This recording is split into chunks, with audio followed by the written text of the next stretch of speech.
morning, Hampton Roads. Good morning, USA. Good morning, world. I want you to know you're still rocking with the Bishop on this morning.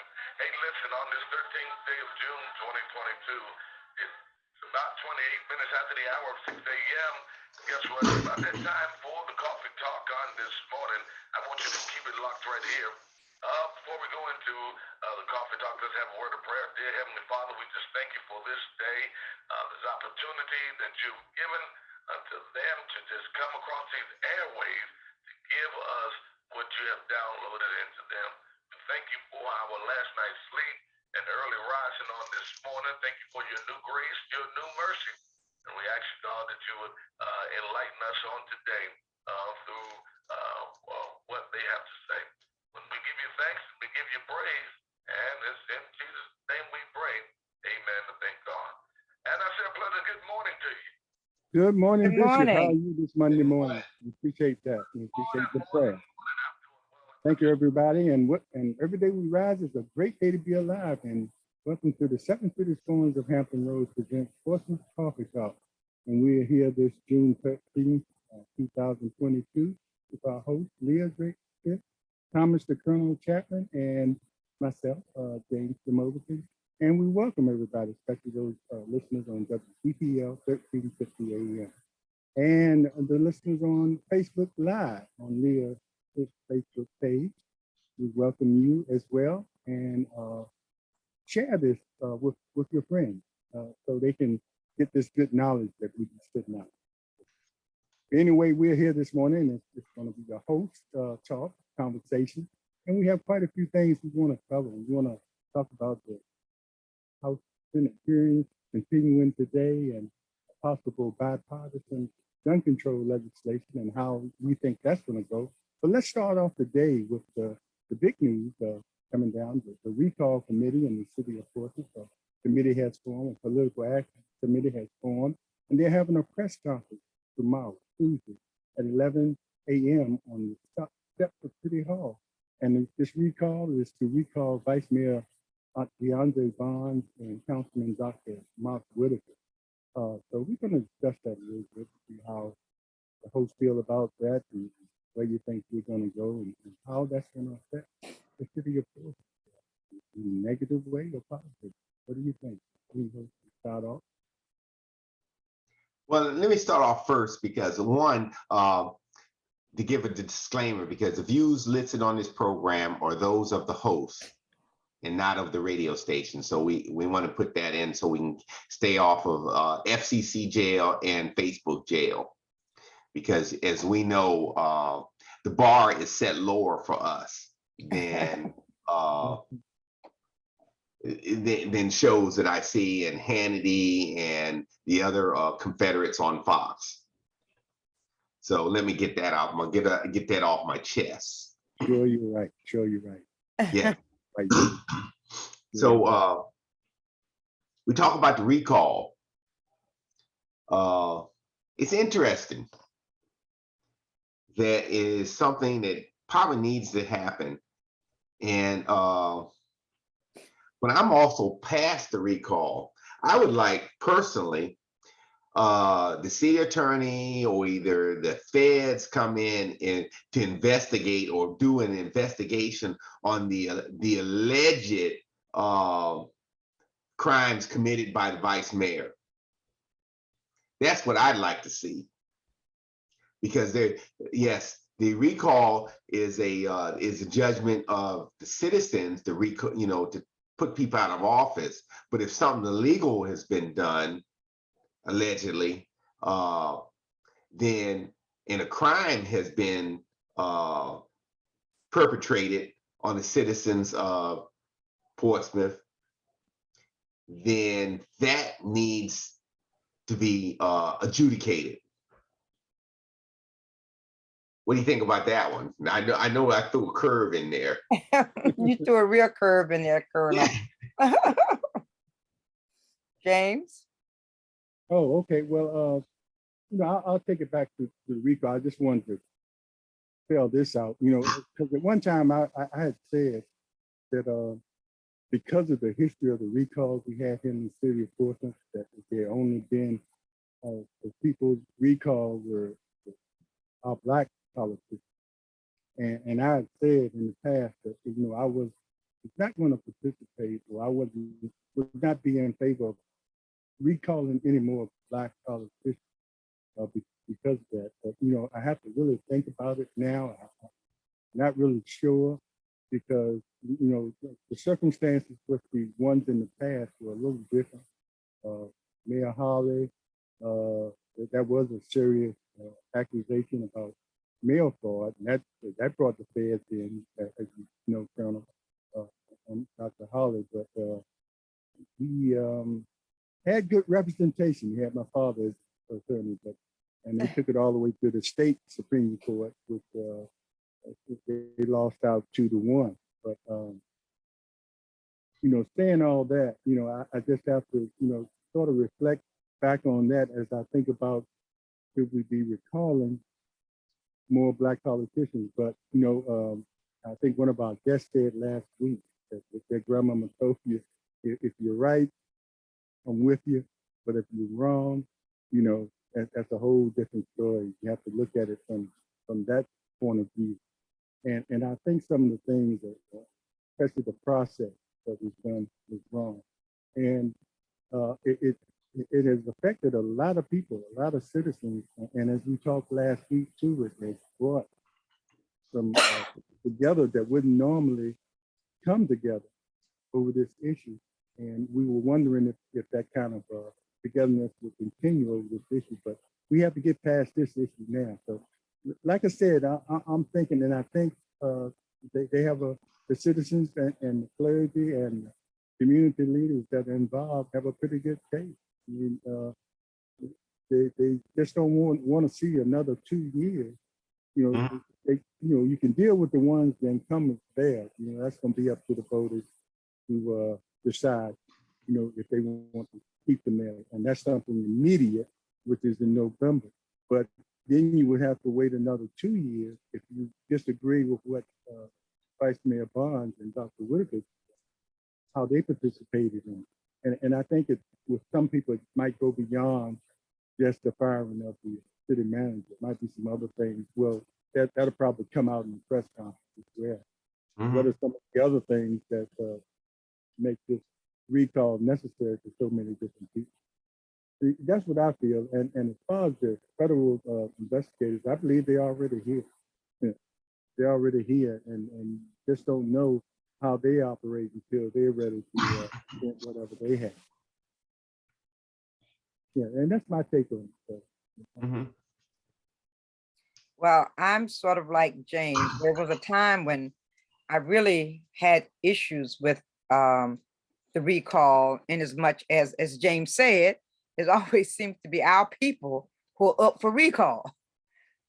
Just as the guys tried to recall Louise, they just weren't able to get enough signatures to make that. And Kenny Wright. And Kenny Wright, just couldn't get it to happen. But with this group here, you're feeling a different momentum here. It seems as though there was a lot of bias reasons why they were coming at Kenny and Louise. But this time it has a different feel. I hear people who normally do not even discuss politics, who are coming out and saying that they are going to be involved in the recall. And I find that to be a little different, very different, to see the coalition that's taking place, which is different. It's not white folks coming after Black folks. It's white and Black and ministers and community groups. And it just seems to have a different feel. I really want to see what's going to take place on tomorrow, to see who this coalition is and to see the citizens that it draws out for the coalition. Because if the plan is as it has been presented to me, like some people say, oh, I don't think they're gonna be able to get 10,000 signatures. But if the plan is as it has been presented to me, where each person is required to get 100 signatures, it's not going to take long to do that for the number of people who are involved in the process. So it is really going to be interesting to see what takes place. And I guess tomorrow will be our beginning to get a feel as to what's really going to take place, you know, and what their plan is and how they plan to make it happen, you know. Like I said, it's a good mix of the citizens. But James, I want you, for the sake of those who don't understand the process, could you explain to the audience, please? Okay, once the recall petitions are signed and presented and verified, go through the process for those individuals who've been asking. Yeah, well, once all the signatures are gathered, they take them first to the clerk of court to file there, and then it goes to a judge, and then they have like a hearing with the judge, and the judge decides then, you know, after they verify all the signatures, and that's the job of the clerk of court, which is Martin, and they have to go through all those signatures and make sure all the signatures are valid, and then they have enough for to continue. Then they send it to the judge, and the judge sets the date to have a hearing, which is open to the public. I remember going there for Dr. Holler twice. And the judge, I remember my father putting up a pretty good argument for stopping that, but the judge saw different. And he told him right there, we're going to appeal. And what he did is the Supreme Court opinion. But then after that, you know, if the judge agrees with it, and he will, if everything pans out like it should, or everything, he will set a date, which normally at this time, he probably will set the date at the same time it's already an election. If it wasn't an election on this calendar year, he would set a special election. But being that it's one set, local election set for November, he would probably set it on that, because that would stay.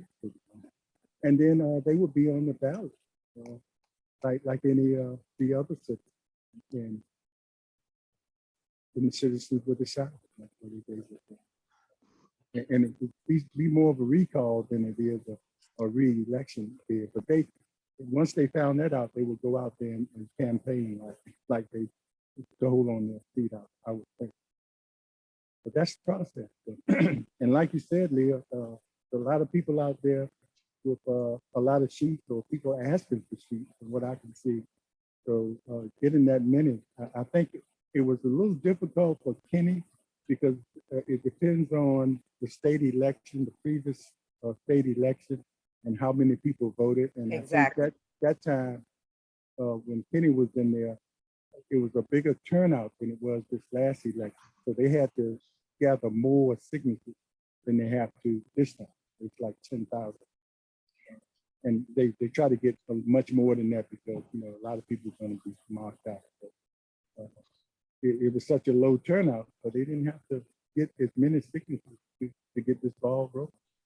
And it possibly could happen, but Kenny, they just couldn't get enough. And they had a lot more time. They had started maybe almost a year ahead. And this group just started. But, it'd be interesting to see the momentum. And I'll just add this one thing. It's so hard. And Leah, we both talked about how we didn't want to see another Black politician recall, but, you know, some things might want it. But, you know, the bad thing about it in the city of Portsmouth, with the city of Portsmouth being like it is, you know, we personally know all about legislation, you know, and most people do. You know, it's not just you and me, because we might run into them more at different events, but all the citizens, you know, really personally know these people because Exactly. of the size of Portsmouth, and that makes it a little difficult too. But, you know, sometimes you have to set those personal feelings aside, and try to just think about what is best for the whole city, and which is all we wanted in the first place. And that's why we put them up there. And when you start not letting citizens speak on a very important issue, even though it's not, at that time, it wasn't protocol for House speakers, but you can decide if you want speakers or not, because you got to the council. And to vote those citizens down, that I thought that was that kind of got me too, to vote not to hear the citizens of a pact change. You know, so to me, you turning your back on the citizens that put you there on a big issue like that. And I think, you know, you knew it was going to be controversial, and you should have been prepared to at least listen to what the citizens said. And that was one thing, along with all the other things that might come up tomorrow. One of the reasons. Sometimes you don't need for one reason, you know. You know, evidently the reason for the firing of the city manager and the process at the time is a big part of that. And James, and you know, and it doesn't seem to be so much the firing of the city manager or them trying to put someone in her place. It's the process. The process was so underhanded. And I think that's what has turned so many citizens off, that you would do something. Here you are to serve the public. You are to serve the public. That's why you're put there. And you would think that you could just arbitrarily fire the city manager, bring someone else on without letting the public know your reasons for doing it. I think they could have eliminated a lot of the whole process if they had just brought the public in. It's not for them. It's to do these things. They need to think about the citizens. What's best for the citizens? And it was just like a little coup that had taken place. You know, I'm used to that when I go to Africa, hearing about countries where coups have taken place, but it was like a coup had taken place in Virginia. You know, 4 people get together, make a decision, and not even inform your colleagues as to what your decision is before you come forth with the decision. If it was meant to be right, you would have come to your colleagues and say, listen, this is what we're planning, even if they were against it. You know what I mean? But at least give them the opportunity to voice to you why they feel that it's not right. You know, it was just it was the underhandedness that really, I think, got to a lot of people. Well, you know what, and before I go, for those out there in Facebook land, on the radio station, and all the mediums that we're out here, this civics lesson brought to you by Portsmouth Coffee Talk. You are not going to get it anywhere else.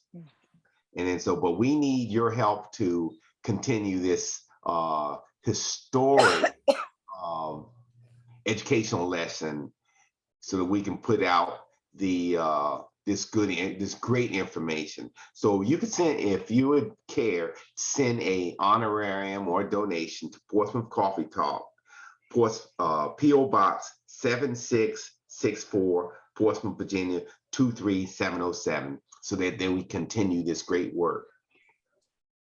And then, so as I say, and brought up, said the words before, civics lesson, Slim just gave you a great rendition of the history, recalling previous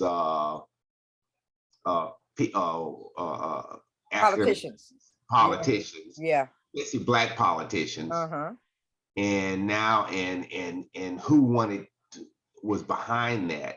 And now we see the coalition that wants to unseat 2 of our Black politicians that are in elected office. And it is great to see democracy in its best form. And so I'm all for it. Anything that breeds democracy and is good by me, especially since we came so close in January 6th. That's what I was about to say, Colonel. Democracy. That's what I was about to say. Yeah. And so, yeah. It's a small coup. It's a small January 6th event. Yeah. For the city of Portsmouth. Yes, and it's right here. And so they say all politics is local, and we had our January 6th coup right here. And as things come out, and we are going to see, as the information comes out, the firing of the old city manager, we're going to see why. Because it was the four, what I call the four horsemen, did this in the cloak of darkness, in the back smoke rooms of City Hall, and made a decision that was not really thought out, and really didn't care, and they really didn't care about the citizens and what you, the citizens of Portsmouth, think. And they arbitrarily did it. Now, why they do it, the rumors are, and there's a lot of self-interest, alleged self-interest, and self-preservation, self-interest to go out there and do this. So that's why I say some of the allegations out there need to be investigated by people who have subpoenas of power and can put folks under oath and investigatory policy actions or whatever power. And so that's what I'd like to see, that in conjunction with this recall. And Colonel, and if they had done it in a good spirit, they would have been able to come to the public and tell the public, these are the reasons why we did what we did. However, if you go back and look at the history of those individuals, you will see it started back before the city manager was even hired, when they tried to bring in former members of the council, individuals who were not qualified to be manager. They were trying to get those people into the seat before Angel Jones came. If you look back, they tried to bring a city attorney in who had questionable history, who had been allegedly been accused of putting hands on women, who had been allegedly accused of not attending court sessions. It just seems to me that they wanted to put people who were not qualified in these positions. And I think that if you have individuals who are not qualified in those positions, then of course you can do whatever you want to do and you would not be challenged. You know what? And we saw that in the last administration of the most corrupt president we've ever had. And when you put corrupt people in office like Mr. Trump had, you can get away with anything. Exactly. I mean, with anything. And so what we're seeing is almost, and I'm using this as a metaphor, corruption at its worst, filtered down, as Reagan says, corruption, what is it? Filters, what is it? Trickle down corruption. And from the city, from our city hall, from our folks there is sitting in his offices. Let me go back to the recall process just for a second. And Leah, you mentioned about coups in Africa. And I don't want to single out Africa because Cuba. They happen all over the place. Mexico. I just happened to be in Africa when the coup took place in the Gambia. That's why it came to mind, you know? Yeah, and that's why I mentioned the other countries as well, or many other countries. So people will know how fortunate we are to be a part of a democracy. A democracy. And this recall is citizens led, and it still gives them an opportunity to hold their seats by having elections. Because in any other country, if it was up to the citizens, they wanted you out. Once the recall would be the last step, and once the citizens did the recall, then you had to walk away. But it's still an opportunity for you to still hold your seat. So that's democracy at its finest. So those that look down, and we said the reasons why we looked down on the recall before, because it's been white councilmen up there before that have done some questionable things. Yes. Nobody even made the attempt to recall. I think a lot of Black people didn't want to even recall white because they were so tainted by the recalls of our black politicians. We didn't want to see it done to anybody. So the process is so good. And you mentioned too about just coming out in the beginning and telling us that we might not agree, but at least we would have known the real reason. All we getting is people telling us what this particular council person told them. Exactly. In a private meeting or they saw them in the grocery store, so they explained to that person. So well, what good is that? So you're making your case with one citizen on a decision that affected Everyone. the whole city, most of the people in the whole city. And I know that not everybody's in agreement. You have some people that want to recall one and not the other. And that's ultimately going to be up to the city, just like the recall. I mean, whether it's successful or not, it's going to be up to the citizens. But even regardless of what happens, when you get to the point where the citizens want to, a good percentage of the citizens want to recall you, there's something there. There's something to be said about it. Even if it fails, you had people trying to recall you. And that's something that's going to overshadow a lot of things that you do going forward. Yes. If they're not successful. So it's like we've been saying, it's going to be interesting to see how that goes. But I see right now we're approaching about maybe 5 minutes now to the 7 o'clock hour, and so we can continue our conversation. I wanted to say thank you to the listeners on WPTL 1350 AM on your radio dial. Make sure you listen to them for the best gospel music. And James, Patsy, black media. Yeah, Patsy just made a great comment. She said, Patsy Hines, she said it started from the beginning of the council appointments, appointing individuals who were not qualified for boards and commissions, as well as some of them not having jobs, wanting them to be paid for boards and commissions. And usually when you serve on a board or a commission, it is a volunteer basis, a voluntary basis that you serve on these boards and commissions. Yeah, I served on them for over 30 years on different boards and commissions and pretty big ones, planning commission, economic development, recreation, and a lot of other committees. And it was I was proud to be appointed, to be given the opportunity to serve, given the opportunity. I never thought about James, it's about serving. It's about serving your community. It's not about being paid to serve your community. And I know, being on a lot of different boards, I know some perceived as more important than the others, and they probably are because some of the decisions are made. But if you're gonna award some volunteers on these boards, might as well go all the way. That's right. You're just saying, well, the other people on the other board of commission, because I'm on a historic preservation commission now, and they're not getting paid, but we feel like we do important work to preserve our historic history. So why wouldn't that board get paid as well? So you can't just go to the top and start and like Kathy said, the very boards that you decide you're going to pay, you just fill with your appointees.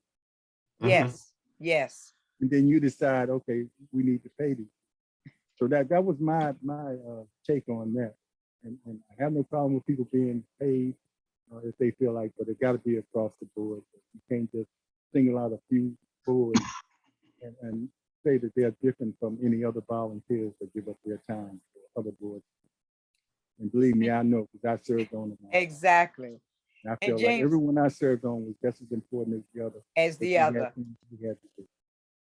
And James, Eric Perriman says, that's why they're trying to pick a city manager instead of having a process to find someone that has experience and who's qualified.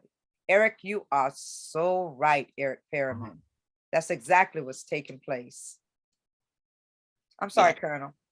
Yeah, well, James, you are correct. Now, if you're going to pay all the boards and things, and they should be paid as far as get reimbursed for your time. For if you had to come in for a meeting, you get mileage and stuff like that, and then you could do something fair across, but it has to be across the board. Across the board. Across the board. Now, what they're trying to do and what they've installed a lot of their cronies is to increase their power base. And also it says if you get a bunch of yes men in there, then I can shift the money back to me. Some way, there's a way that I'm going to get money back to it, like the alleged $3,000 going back to to different members on the city council, because in the park and recreation, I say allegedly.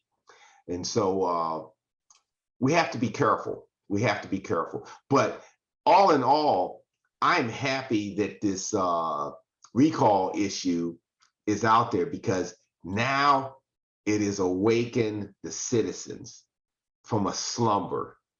And if you look at the voting rates from the last election, people slept. And all up and down the spectrum, from city council to the state to the governorship, people stayed home and slept. Yes, they did. And that's what you get. Mm-hmm. And so you also, I have an adage saying, for those who didn't vote, you deserve everything you're going to get and everything you got. But right now, your only recourse is, one, go out to the polls. Two, now within the rules, you can recall. So let the recall go forward, as long as it wakes up people, and this is your chance to right or wrong. My only thing, and I'll add to that, Colonel, and say, wait, if we're awake now, we have to stay awake, because Thank you. I'm glad we had Ray Smith on our last show. We talked about what's going on in economic development. And I'm sure a lot of things that he talked about, didn't know that were taking place. And he also mentioned how dysfunction of the council or the administration, how that can affect our economic development. Yeah. And so we have to stay awake enough and look at those. That could be a part of it too, that most people that were already awake saw as well. How is this affecting us in the business world? And those people watch that. So we just have to be aware and don't let this be a one-shot deal where we are upset about this and not going forward, and not as a weight about other issues, the infrastructure, some of the crime that we're having. And I'll say this about the crime. It's funny that one of the reasons that were brought up in the beginning, that the city manager didn't do the crime. And not too long after she got fired, we see some of the actions of what she was putting together. We got the feds in here now. We got, all these people in here working. They busting doors down and catching people. Crime is still going on, but that process takes a while too. But we're seeing what she was actually doing along with the police chief in putting together this thing, but they couldn't come out and just tell our council people in public like they were asking what was actually going on or some of the plans, because you might as well tell the thieves. I mean, you might as well tell the perpetrators, okay, be ready, because we're going to come on your door next. And so they go out the back door, go out the window, and we never catch up with them. But I hope people see that I hope people can see that, because one of the reasons that crime was the reason that was rising and you want to get rid of her, now we're seeing that she was working all along. She had a plan. She had a plan in place. Yes. They just didn't let her implement her plan, Well, and maybe she was moving in a direction towards some of them. Maybe that's why they wanted her to be gone. We don't know the answers.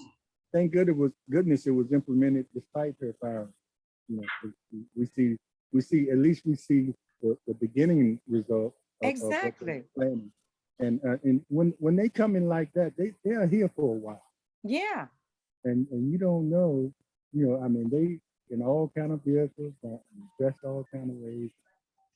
You're not gonna know. But when they run up on the people they're looking for, they're gonna know. Yeah. You're gonna see a difference after a while, but it's not something. It's not on your time schedule.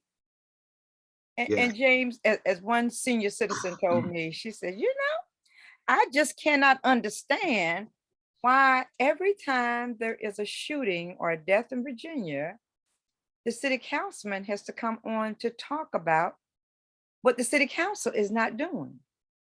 What is he doing? What has he brought to the table? Why every time the cameras come on, he has to be there. He has to be the spokesperson to talk about it. And yet he has not put a plan on the table. You want to come and say, oh, well, the council hasn't done this. And this is why the council is not doing this. No, you are a member of the council. You are a member. So why are you putting the council down instead of dealing with the issues at hand? Well, that's just like me being on the basketball team or being on the bench and complaining about the team is not winning. That's for sure. I'm not even contributing to exactly. Exactly. Well, Leah, when you say he, that he wants to be the mayor and wants more power. In all actuality, Colonel, that he should not have been vice mayor because that he did not have the experience. I think one thing, I went to the General Assembly with Ken Melvin when Ken Melvin was elected. And the one thing that they say, you watch, you learn. Mm-hmm. And once you learn, then you move forth. Mm-hmm. You don't just step in without full knowledge of everything that needs to be done and then step into the leadership role. You haven't shown yet that you are the leader. You got to show first that you are a leader, and then you move into the role. But even past that, you want, it's just not being a leader, but why are you there? Why are you there? Are you there to enrich yourself? Or are you there to have the accolades of power? And there's soft power. You don't have to be out in front of the cameras all the time. Exactly. And in fact, you have more power. But Colonel, in fact, you have more power when you're not out there in front of the camera all the time. Yes. But to understand that concept, you have to have a little humility, but you got to have a small degree of bandwidth to understand. That's true. That. Mm-hmm. You have to have at least that much bandwidth to understand that. And then so that's just part of the mantra that this person has. And it's about me first, how I look and in front of the cameras, and it gives me some time, and it's about publicity. And all, like I said earlier, all publicity is good publicity in their understanding. Sometimes, Colonel, publicity put a bullseye on your back. And you got to be careful. In this case, sometimes you go out there a little bit too much, and it makes people, and it makes the citizens begin to really look at what exactly are you doing? What are you doing? It makes people begin to take notice and say, you're always before the camera, but what have you brought to the table? Yes. What are you doing to help the citizens of Portsmouth? What are you proposing? What is your proposing? What are you doing that's not behind the scenes? What are you doing that's upfront and personal so we can know what's taking place? So it's like a math problem. It's just like a math problem. So I put everything on the left, and what are you doing? And I put that equals. What are you doing? And it comes up zero. All right, co-host. We'll see how this can play itself out. So let's go national for a little bit. Wait a minute, James. Before you go, please let the citizens know the time of the event and where the event is going to be held on tomorrow. Oh yes, it's on the steps of City Hall, 801 Crawford Street. 2020, 2307. It's 11 a.m. tomorrow morning, Tuesday morning on the 14th, 11 a.m. on the steps of City Hall. So, and they're asking everybody to get there about 10:30. So you'll be there in time, and won't be people walking up in the middle of it and all that stuff. You know, if you're interested in to know all the details of why and who's involved, or you want to get involved, or even if you have you're in opposition, you know, it's your right to be there as well. You know. But anyway, But James, before you go to national, can I just say one bright light in the city of Portsmouth? Two bright lights in the city of Portsmouth. Can I say that? I think it's what I was going to ask you to say about the new city attorney. New city attorney. Yeah, because you were there, and as I may mention, some council members weren't there, but didn't they vote her in 7-0? I think she was. Okay. And let me tell you what, she is a breath of fresh air. And I'm not saying it because she's a 1993 graduate of IC Norcom High School. Her energy is unmatching. Her knowledge is there. Her concern for the city of Portsmouth is there. I just pray. And her aunt, Reverend Provo, oh boy, I think I said it in there right. She prayed a prayer over her, then honey, bless this city, should that prayer go forth, okay? Mm-hmm. But let me say that I think that she's going to bring something great to the city of Portsmouth. And that's Lavondra Graham Williams. She is just, we got some feedback. She is just to hear her speech as to her desire to come back home to serve the citizens of Portsmouth. She's approachable, she's lovable, and I think that we are blessed with that decision in the city of Portsmouth, and we look for great things coming from her. I'm looking forward to getting her on Portsmouth Coffee Talk so that all the citizens of Portsmouth can meet her and feel the blessing that I think that she's going to bring to the city. Knowledgeable, experienced, and ready to serve. Mm-hmm. And at that event, no one was there except for Moody, Lucas, Bert, the mayor, and Mark Whitaker. Other city councilmen were not present at her swearing in. Mm. Yeah, there could have been reasons why they weren't there, but in situations like that, sometimes you have to make time, and you gotta know, make time. It's always, you know, you can see one council person not being able to make it because of some. But when you have three not showing up, all three had something to do. But I'm just speculating. But you leave it open for speculation if something so important like that, and you don't avail yourself to be there. Yeah. So you know, if you had good reasons, let us know. You know, or at least, James, if you're not there, send some words of congratulations. They could have easily have sent a message to the clerk to have her to read for the young lady who was being brought in as the city attorney. Yeah. Yeah. Or send a replacement. Somebody exactly. Someone to represent you. Yes. I hope that's not a sign. We're gonna give you a hard time too, you know. Yeah, but exactly. I think she can handle herself in that situation. And I hope I see Patsy said my voice was muffled, but I hope it's better now. It is better now. So, anyway, let's talk about, you know, the House hearing continues today. And, you know, the reason I wanted to talk about that because some of the things, well, we already doing it here in the city of Portsmouth. The citizens are taking things in their own hands with the recall efforts and speaking up about things that they don't like. But what goes on in these House hearings, how that plays out nationally will affect a lot of localities, a lot of states and localities. We don't know if they ever get to Teflon Don, but people around him will fall. But, you know, you got people around him, even his daughter, saying some. So she believed the Attorney General. Yeah, and it's coming out now that everybody knew that the information was false, telling him, they implying like he had to know too, but he had to keep that thing going because he couldn't accept that he wasn't going to be in power anymore. And so they had some really compelling witnesses. And the one that got to me the most was that female Oh my God, that police officer. Capitol Oh police my officer. God, she was amazing. They knocked her unconscious, and she still got up later on and was still Right. in the, and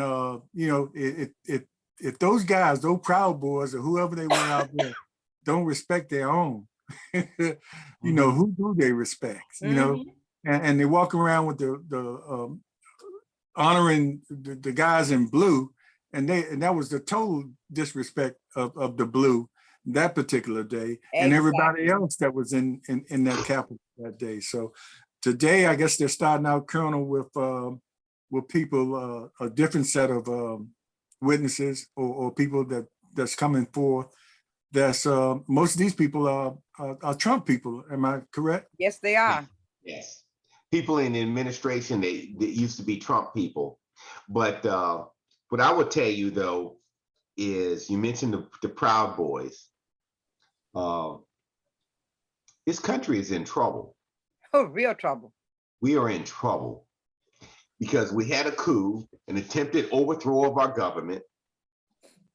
And then one has to ask yourself, if this person, Mr. Trump, comes back in 24 and is reinstalled, in the Confederate Party of the Republican Party, the Confederates are allowed to take the House and the Senate, you might as well put nothing but Proud Boys.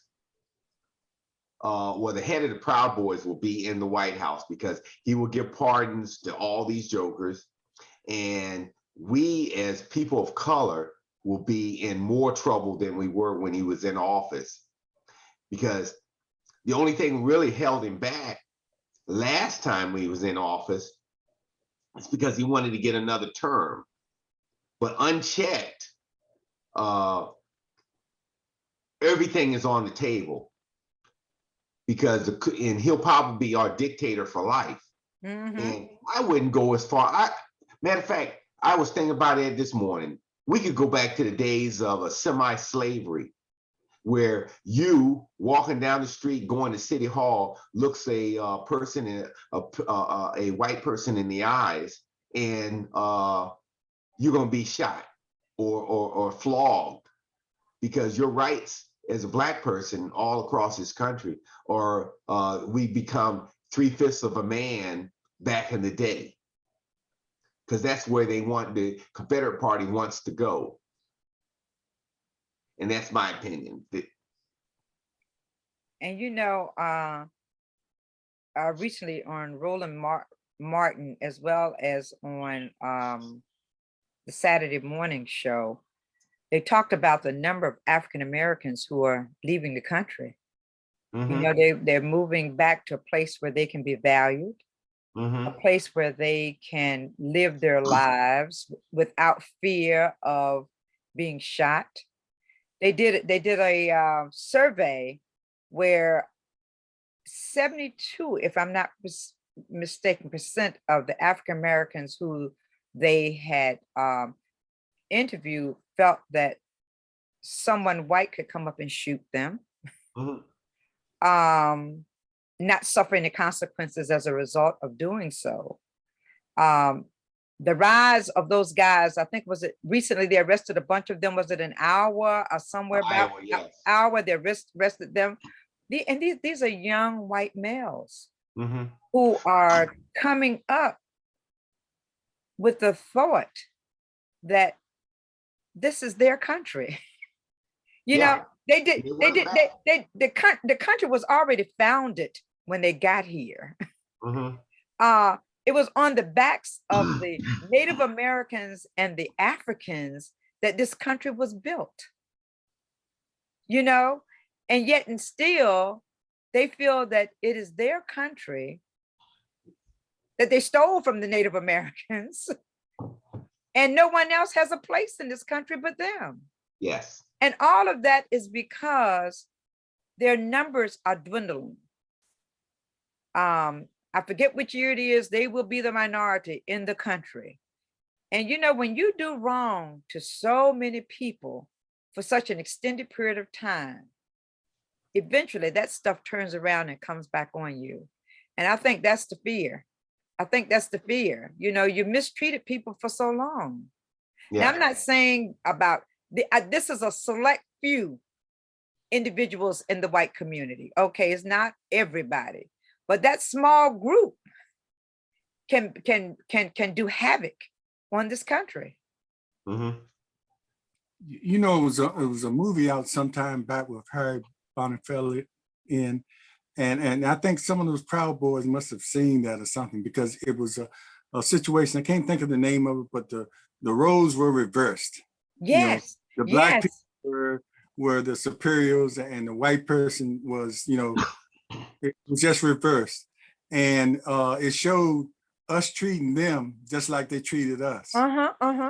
But we know that probably wouldn't be the case, because we are more compassionate. More compassionate. But I'm thinking they must have seen that movie. Just like, I mean, we had to sit through some movies that was offensive to us, and we just, you know, lived through it. But they actually think if they become the minority, we're going to turn on them and treat them like they treated us. That's right. And they're convincing people that that's going to happen, which it would never happen. I mean, you know, it would never happen. And Leah, you talked about they came here later. Some parts of history to say the Moors were here. Exactly. Exactly. The Moors were Africans, you know. That's right. The Moors were African. That's true. Long before, I mean, nobody was here before the Native American, but the Moors came over way before all the European people started to come over. And James, and that's why the Republican Party is having such a push to eliminate books that tell the truth. Yes. You know what? You got this young set of young white males who are growing up with this Proud Boys and all this other stuff. So as long as you can keep the truth from the people, then you can sway people in the direction in which you want them to go. All this critical race theory, all that is just a farce, just to keep people from knowing what truly happened in history. You know, that's why I said, Sankofa, go back, learn your history, get the best of the past. And when you go back to learn your history, you don't just cherry pick the part that you want to know. You have to know all of your history, and you bring the best of that you've learned to the present so that you can move forth to the future. Yes. You have to know your history. And that's why they're trying to clean the shelves of our history. They don't, anytime you're going to put a book like a child like Martin and books Martin Speaks, and I mean, books that you wouldn't think to be banned, you know, and these books are being banned in so many states. Well, you know what, in that discussion, when you talk about critical race theory and replacement theory, anytime a politician or somebody comes out and says that, you automatically, if I'm a politician, I'm running against this person, I need to step back and say, ho, ho, ho, you are a racist. And I'm gonna call you out for the intent that you're trying to do. You're just trying to whitewash it, because you really have no plan to help the American people.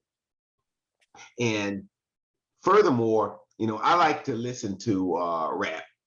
I'm a jazz man myself, but I also like listening. Actually, this weekend I was listening to some Tupac, and Tupac had a lyric in one of his old songs that says, if you kill a Negro, they make you a hero. Yes. And that's how I feel a lot of times when I give my discussion to my kids, especially my son, when you have your interaction with law enforcement out there, especially when I was my interaction when I was stationed in Kentucky and in Georgia and in some of the other Confederate states.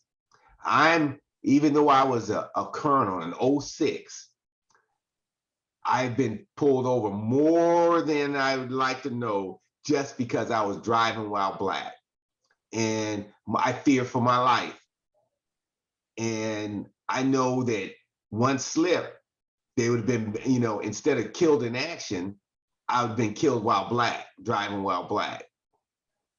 And so that is alive and well today. And if we allow, if you talk about the January 6th, if this Attorney General, Merrick Garland, does not indict this criminal in Florida and put him in jail, my fear is he will come back and those in the Confederate Party will reelect him and all hell will break loose after that. Yeah, I think you're right. But and as we wind down on time, I want to get one other subject in that happened yesterday.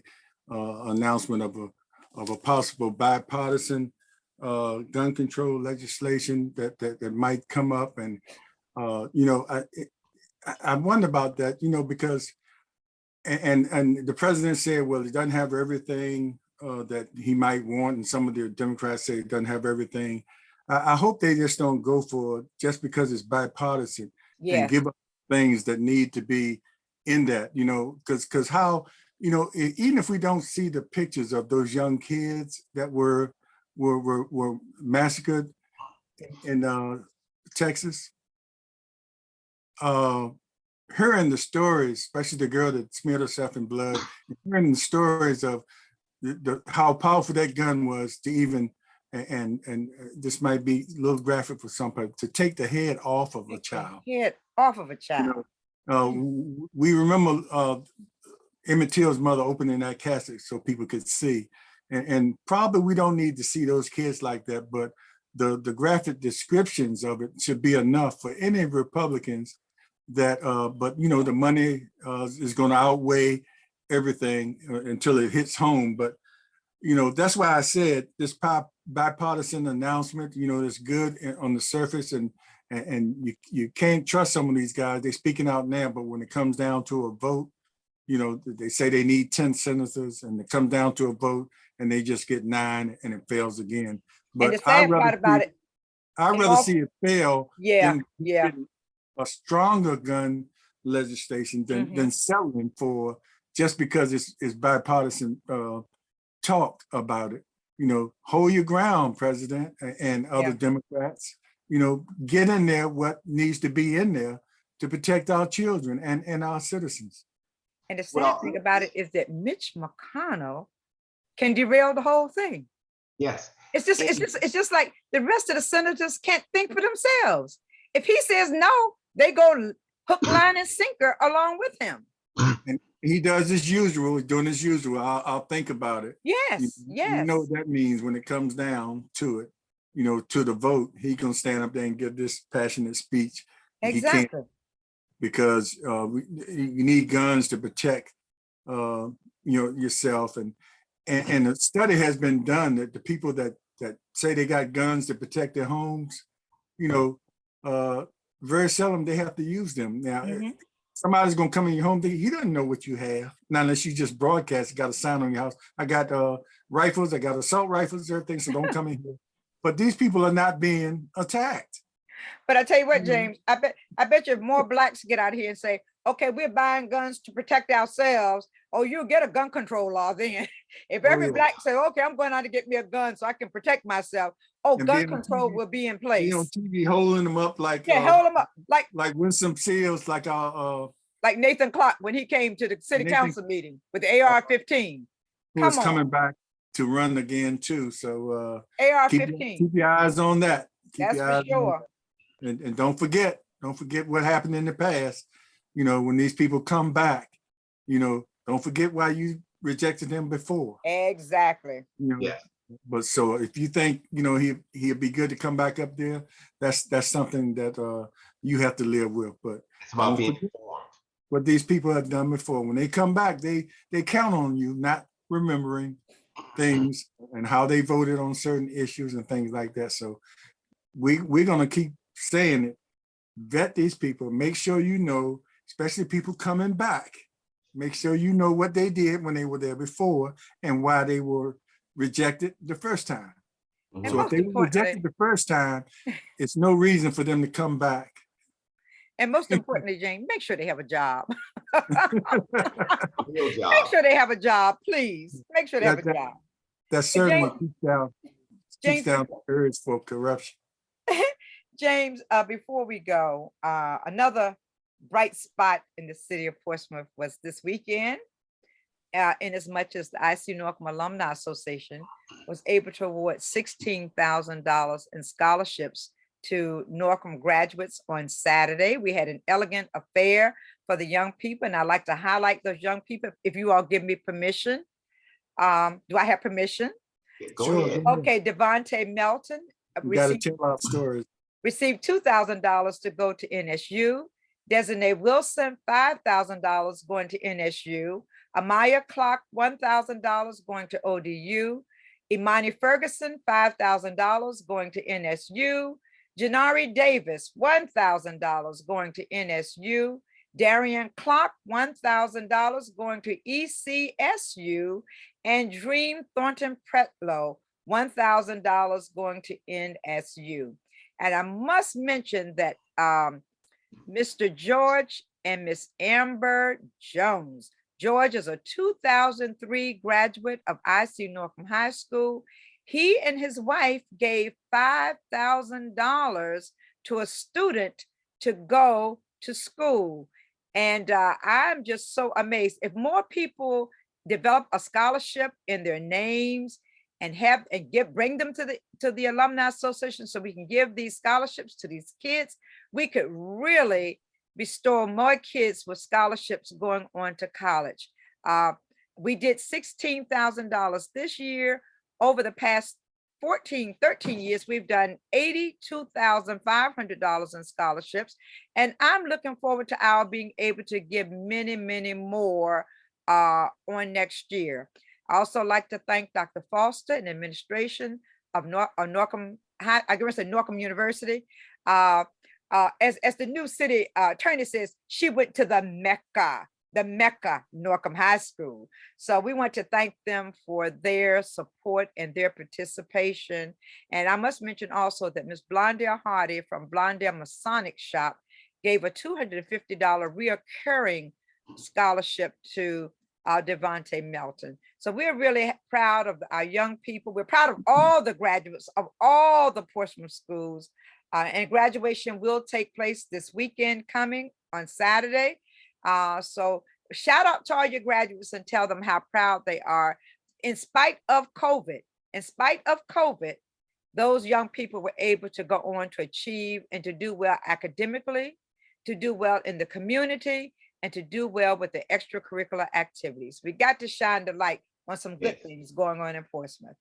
And let me mention that the Wilson Ward Gospel Civic League gave out 2 scholarships to deserving high school students. And Ms. Elvira Johnson Williams is the president. And we've been doing that for years now. So next time we come on, I'll be able to give the names. I don't have them in front of me. I think one went to Devontae Melton, if I'm not mistaken. Yeah, okay. And I may have been a Maya Clark, but I'm not sure. I know, but anyway, you'll check on it and make sure. Yeah, next time we're on the air, I'll mention the names. But you know, it's a lot of people doing good things. Carolyn, I wanted you to chime in on that bipartisan gun control thing, and especially you being a gun owner yourself. Yes. Responsible gun owner. Oh Lord, yes. But let me go back to what Leah was when he was talking about all the scholarships. It'd be nice if you have a call back some of the scholarship awardees as they continue their journey and see how they ended up, or the look at the trials and tribulations as they get to their goals, as we can get them back on the show, and so they can tell their other young folks, you know, this scholarship or this money's helped me to do this. Colonel, I agree with you. And that was the reason why I decided to have a scholarship brunch, so that we could actually meet the young people who were given scholarships to. And so the young people could actually meet us. And therefore we formed that connection now. And now we can work with them. And I like that idea, Colonel. We do need to get some of those young people back, and we would definitely work on that. Yes. So saying that, so Slim, you talking about this bipartisan thing. Yes, it is a greatly watered down bill, and they're going to have some money thrown out there to the states for mental health and maybe some pseudo stuff that's going to be for the gun ownership or whatever. Yeah, it's so watered down, but it is something. It's something. Yeah, but it is something, and but the law has not been written, and so I predict it will get to the point to where it'll get close to the summer break, and then you'll only get 59 senators, and it will die in the Senate. And Colonel, and isn't it amazing that they're attributing these problems to mental health instead of gun problems? Yet in the state of Texas, where the governor says it's mental health, yet he's reduced the funding for mental health. Yes. And if you go and look at most of those states where these senators are saying it's mental health, look at the monies they've taken out of mental health. Yes. You know, and they don't want to say it's a gun problem. It's a mental health problem. The mental health problem. And furthermore, and you look at Uvalde, and you wonder why the police or the law authorities, or the federales, didn't come in. The whole issue is they were brown kids, mostly brown kids. Yes, they were all brown kids. So you just have to call it out like it is. And then so they weren't going in there risk their lives for those kids. No, the federals came in and took out the shooter. But the rest of the police force, there's probably several kids that bled out. They did. They bled out, got shot and bled out, and were left there to die. And Colonel, because they were brown kids. And Colonel, also, they want to arm teachers with guns, but yet the police were afraid to go in because this man had such a powerful weapon. Yeah. What is the teacher going to do with a gun against an AR-15? If you arm the teachers nowadays, you're going to have some kids shot for disciplinary things in the school. And you have teachers shooting teachers. And it is so crazy. It is so crazy that they've allowed this discussion to go off rails. Exactly. Why does an 18-year-old have to have an AR-15? Thank you. The day after he turns 18. Yes. The day after he turns 18. Yes. You know, it's so strange, you know, we talk about those policemen afraid to go in there because of the high-powered rifle. And over the years, we've seen people in other countries be so passionate about what they're doing. They're throwing rocks at tanks. How about that? or throwing rocks at an army full of guns. You know, you telling me, and I can't say, I don't know how brave I would be, but thinking about kids in there getting shot, I mean, you know, some things you have to sacrifice for, and especially you in that position, you're there to protect and serve. And sometimes you know, like I remember Holly used to give praise to the police and firemen. He said, whenever something going on, everybody else is going this way, and police and firemen are going towards the problem. And he would always give them props for that. And that's what they're there for. But I think sometimes in some jurisdictions, they never have any issues. And, you know, and when it comes down to something, they're really not prepared. I can't imagine so many not prepared, because this 18-year-old boy had a high-powered rifle. And I yet to understand how that happened, and the investigation is going to go on. But, you know, and some people will probably be let go or fired or whatever. No, they won't.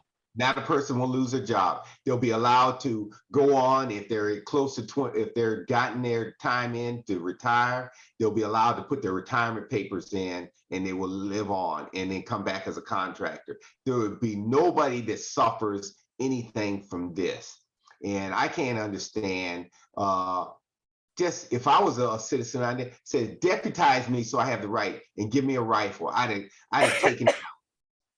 I'd have ran towards them. Those kids should not have to suffer. Not at all. Not at all. And I'm sure I would have put myself in between the kids and that gunman. I'm sure some of them as some of the teachers did. Yes. as some Yeah. of the teachers did.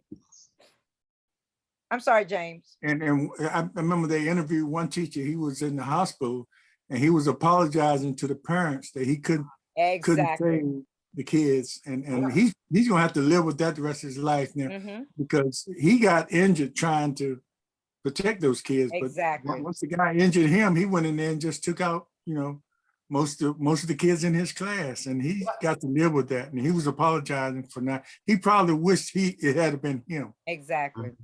Yeah. Not trying to think for him, but but that's the case. But we'll see how that pans out. And I see before we go, some people have asked about the recall, how to get the pages, the forms, and I'm sure there'll be some at the rally if you can make the rally. And at least at the rally, they should tell them where to get them. Right. We don't have them there. And I think a lot of the community leagues have them. So I guess if we find out exactly how you can get them, we'll put them on our page, but if you can make the rally, that's the place to go, or I'm sure to be televised. So they'll probably tell you where you can get those forms. And don't ask for one page. No, like they want you to take at least 10 when you take it. I understand. I understand they're asking each person to take at least 10 petitions. They want each person to get at least 100 signatures, okay?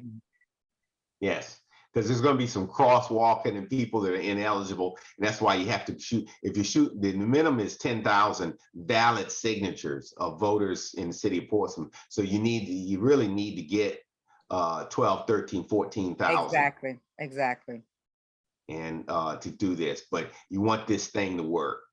And guys, I need y'all to keep me informed. I got a scholarship luncheon I have to go to at 11 o'clock tomorrow. So please keep me informed as to what's taking place. Yes. Yeah, if nothing comes up, I'll try to make it down there. Thank you. I have quite a bit to do, but I'll see if I can. If not, I'm sure a lot of reporters, everybody will be there except Channel 10, and they're about a block away. It's amazing, isn't it? I'm sure they'll be there tomorrow. At least they have a camera there if they don't have a reporter. Yes. So I think we going a little past the time, which I thought we would, because we had some pretty good subjects that we talked about today. So we want to thank everybody, and please share this information with your friends on Facebook and let people know that didn't see it, that they can watch it later on our YouTube channel, where it will be out there forever. And please, thank you for your support, and continues to follow us and keep those comments coming. Yes. When time allows, we'll share them with the people that are watching. Thanks, everybody. Thanks, co-host. Take care. What's my coffee talk, James? Oh.